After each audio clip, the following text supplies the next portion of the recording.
He would raise his hand while running full speed, not waving for the ball, not signaling a route, just lifting his arm casually to let the quarterback know that the cornerback was already 5 yards behind him. No receiver in history had that level of disrespect for defensive backs. No receiver made the impossible look so boring. He is the most explosive player to ever put on an NFL uniform, and he is the final name on this list. But before we reach him, you need to understand what explosiveness truly means. Because the 10 receivers you are about to witness did not just run fast, they broke the sport. They forced defensive coordinators to invent entirely new schemes just to slow them down. They turned 5-yard catches into 80-yard touchdowns, and every single one of them could end a game with one single play. December 19th, 2010. New York Giants versus Philadelphia Eagles. The Giants led by 21 points with 8 minutes remaining. The game was over. No team in NFL history had ever blown a lead that large that late. Then DeSean Jackson touched the football. The Eagles scored, then scored again, then scored again. Suddenly, the game was tied with 14 seconds remaining. Giants punted.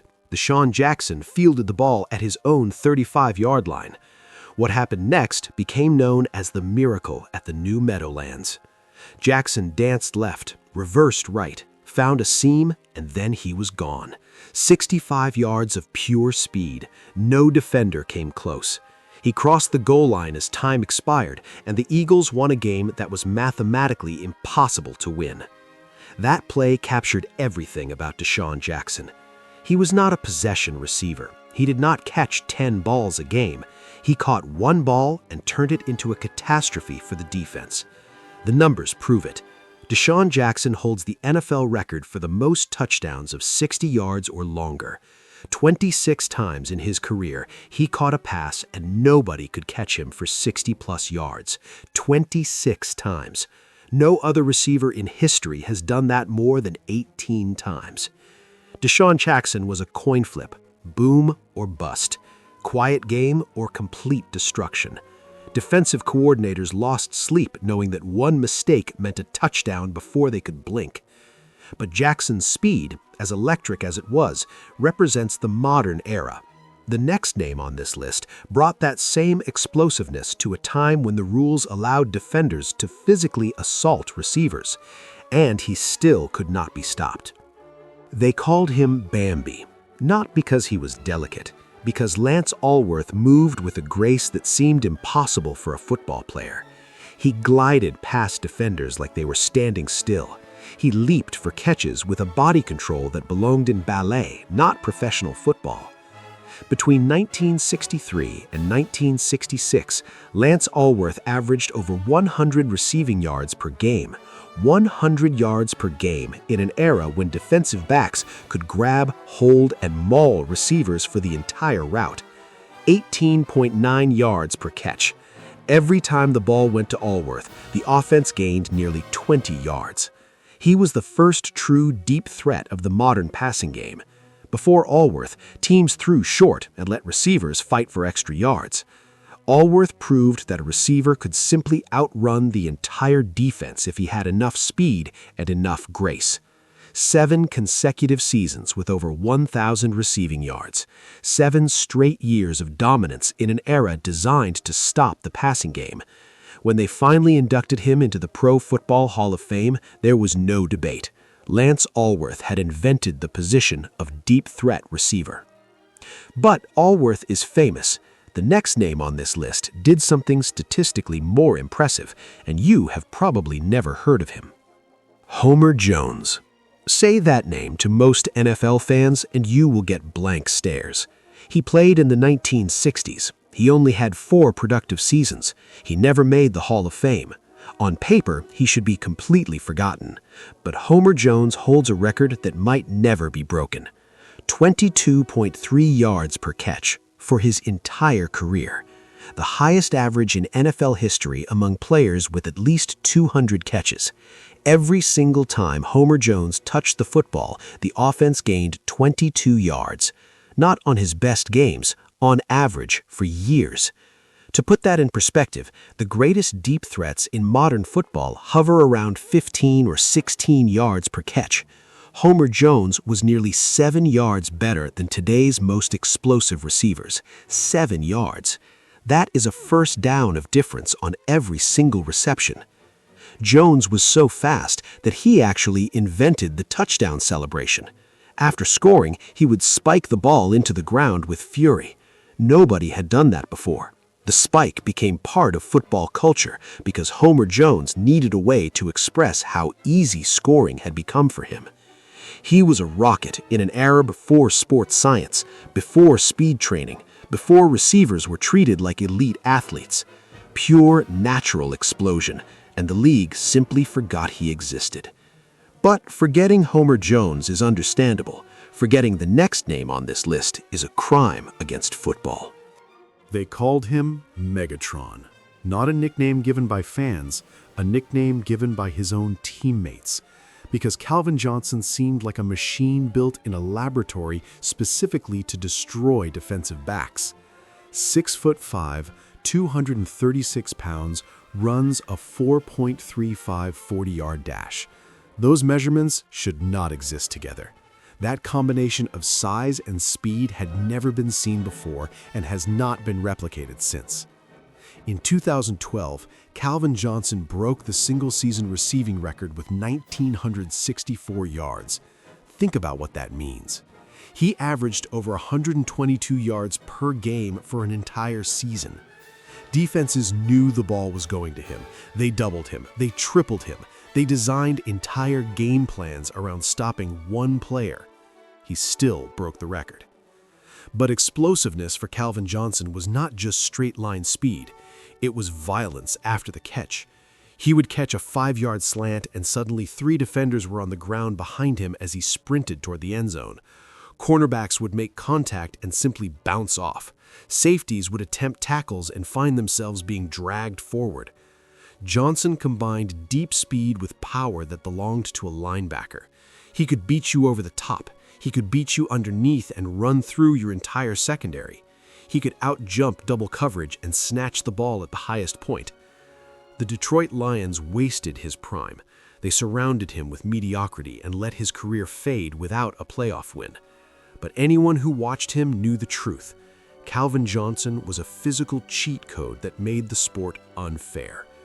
The next receiver on this list has that same effect on defenses, but he might be even faster.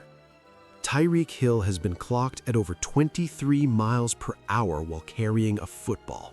Not in a track meet, during an actual NFL game, with defenders chasing him, with pads and a helmet weighing him down. 23 miles per hour. There's a reason they call him Cheetah. He is the fastest player in the modern NFL, and it is not particularly close. But what makes Hill truly explosive is not just the speed. It is what the speed forces defenses to do. When Tyreek Hill steps onto the field, defensive coordinators have to make a choice.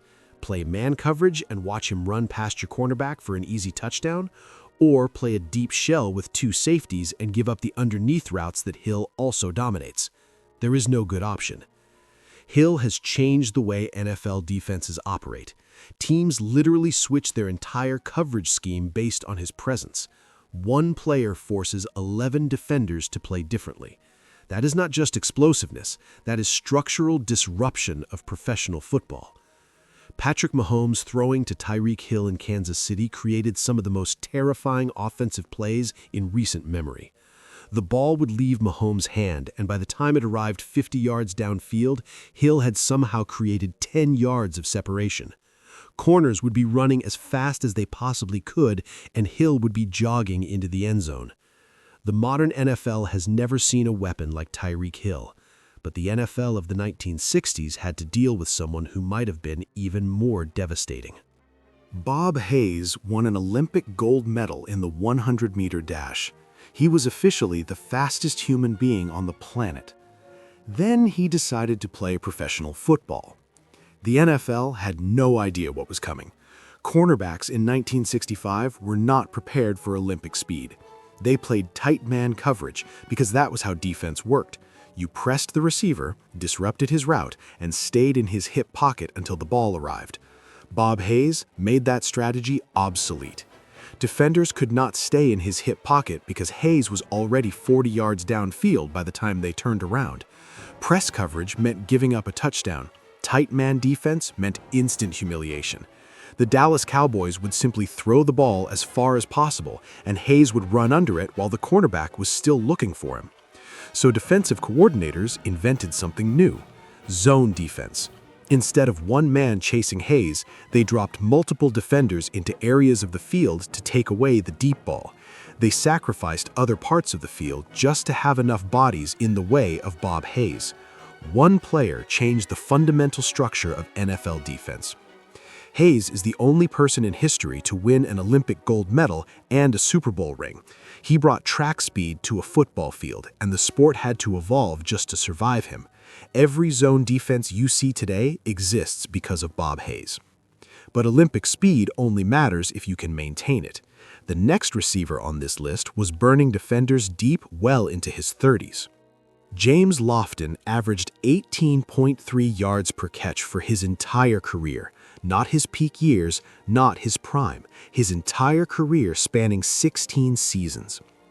Most receivers slow down after 30. Their legs lose explosion. Their separation shrinks. They transition into possession receivers who catch short passes and fight for yards. James Lofton never made that transition. At 34, Lofton was still running past cornerbacks half his age.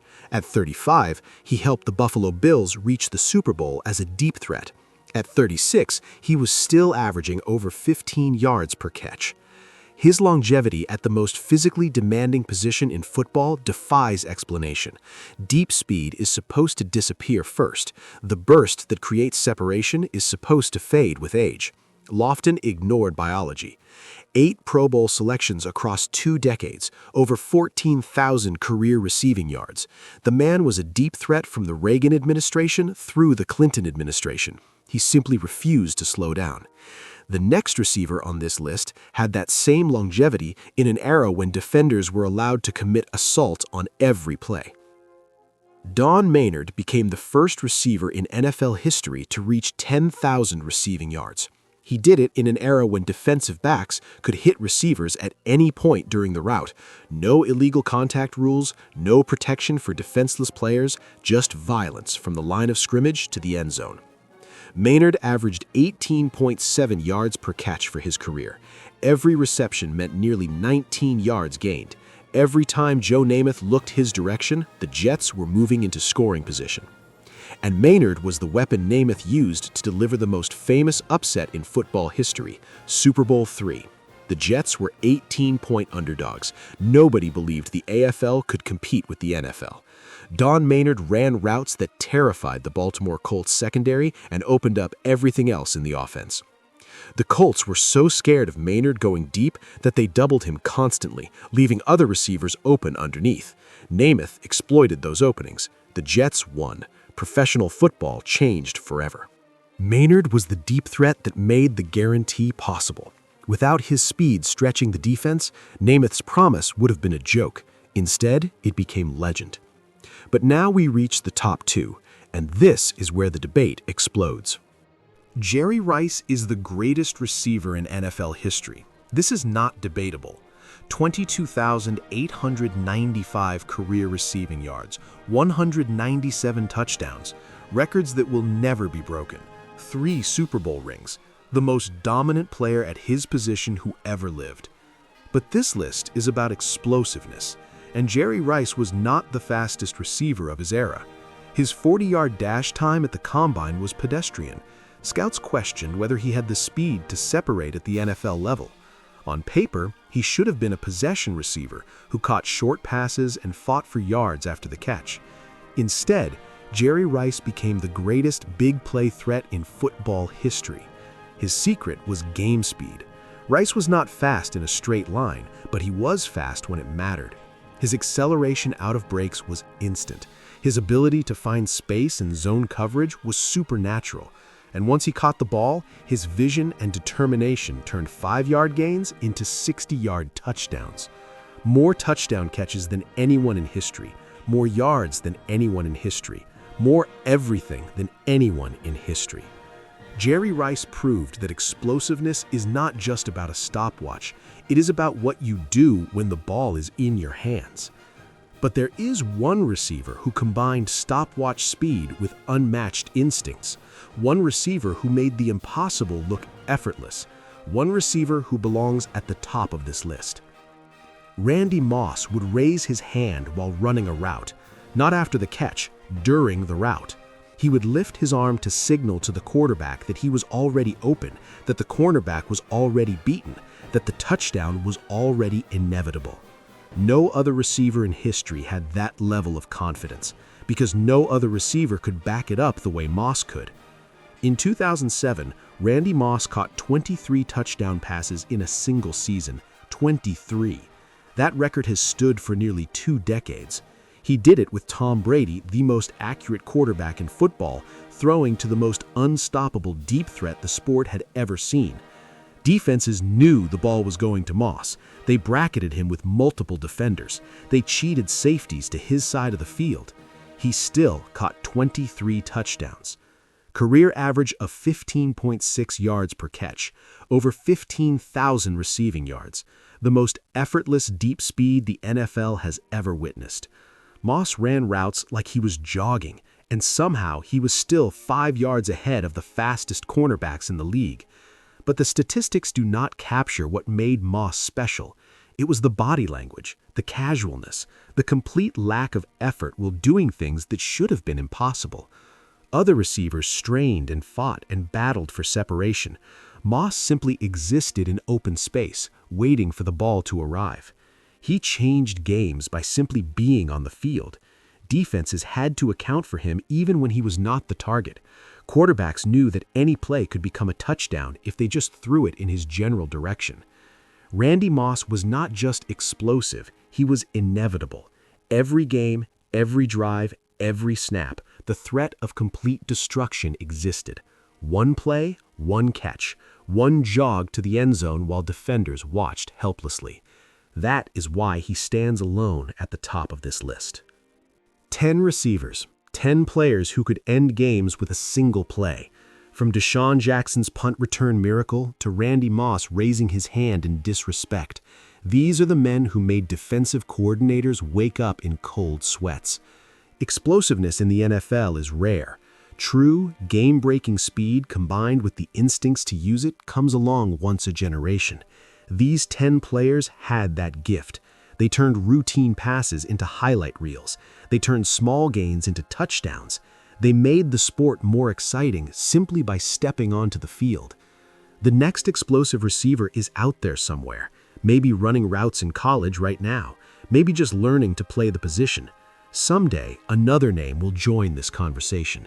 But for now, these 10 remain the most explosive receivers in NFL history, and Randy Moss remains the king.